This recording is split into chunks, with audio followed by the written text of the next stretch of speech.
Welcome back to sports, everyone. I'm Chaz Mespin. The Yuma Catholic Shamrocks have fallen in the past 3 seasons in the 3A semifinals, and they're right back in that spot this year, taking on Northwest Christian in a best of 3 game series. And taking game 1 gives the winner a huge advantage going forward, and it would take extras to get it done tonight. Yuma Catholic took an early 4-0 lead. Northwest Christian battled back to tie the game at 5 in the 6th. Neither team was able to break the deadlock until the 10th, when the Rocks scored 2 runs in the top of the inning, and then Daniel Ruiz was able to strike out 2 Crusaders in the bottom half of the inning as Yuma Catholic hung on to a 7-5 win in 10 innings. Game 2 set for Thursday at 6 p.m. Yuma Catholic is now a win away from punching their ticket to the 3A state championship game. Now over to Holtville, where the 6-15-1 Vikings hosted the 21-3-1 Imperial Tigers. Bottom of the 2nd inning, Caitlin Havens chops one out into left for a base hit, and that would be the first knock of the game for Holtville. But Jaden Rutledge would lock things down with a big strikeout to end the inning and keep things scoreless. To the 3rd inning we go. Hannah Johnson at the plate, and she lines right up the middle for a 2-out single. However, the Tigers could not capitalize. We're still 0-0. Bottom of the inning, Rutledge was absolutely dealing out on the rubber, and she would strike out the side, easy as you like, 1, 2, 3. Then to the 4th we go.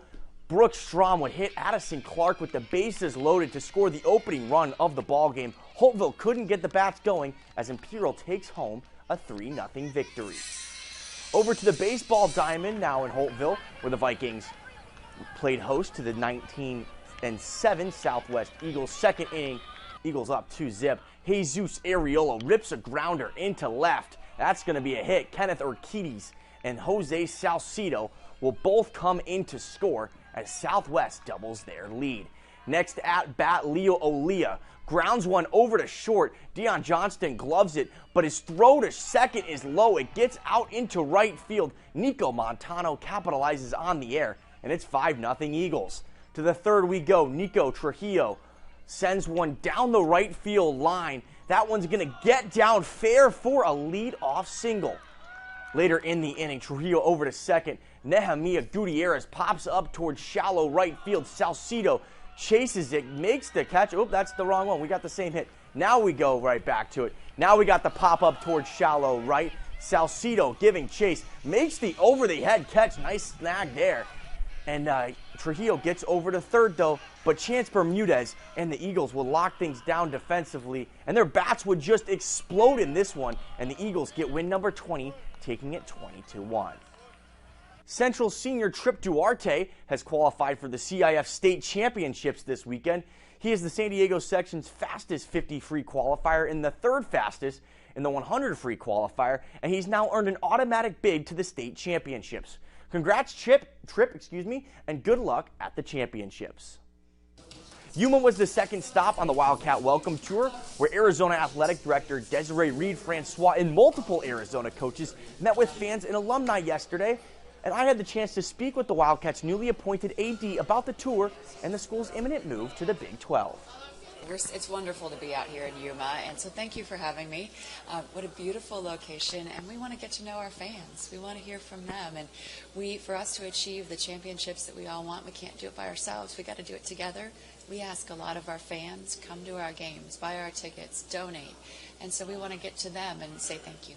You've taken over this role in quite a big time for this university. What's it been like trying to navigate the move to the Big 12?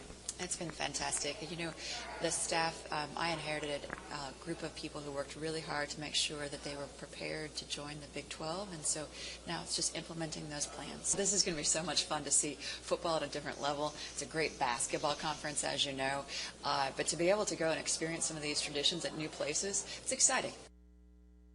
The Diamondbacks, who have had a little bit of a disappointing start to this season, have now won back-to-back games as they took down the Cincinnati Reds 6-2 today. The Snakes now sit below four games below 500, and they're 8 games off the pace of the LA Dodgers in the division. So they're going to really have to ramp things up here down the stretch if they want to make the postseason. And that is all we have time for in sports.